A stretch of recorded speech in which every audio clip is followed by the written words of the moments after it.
Dua orang kawanan geng motor yang kerap melakukan perampokan dan aksi pembegalan di dua wilayah di Sulawesi Selatan dilumpuhkan polisi Satuan Resmo Polrestabes Makassar. Kedua pelaku yang diketahui cukup sadis dalam melakukan aksinya ini harus menjalani perawatan intensif di Rumah Sakit Polri Bayangkara, Makassar.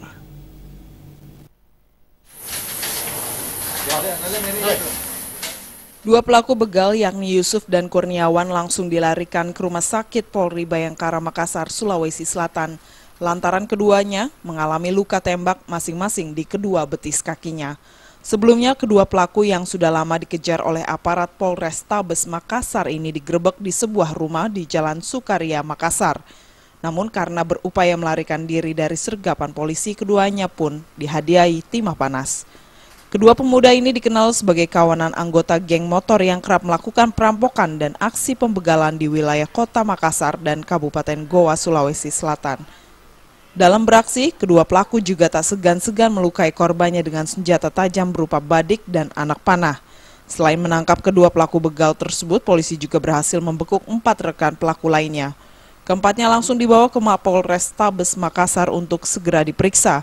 Tak hanya itu, polisi juga menyita 1 unit sepeda motor hasil begal serta sejumlah barang bukti senjata tajam. Yang dimana kedua pelaku DPO tersebut merupakan pelaku curas 365 yang sudah ditangani cukup lama, tetapi baru didapat pada saat ini anggota Resmo Polrestabes Makassar. Sampai lumpuhkan?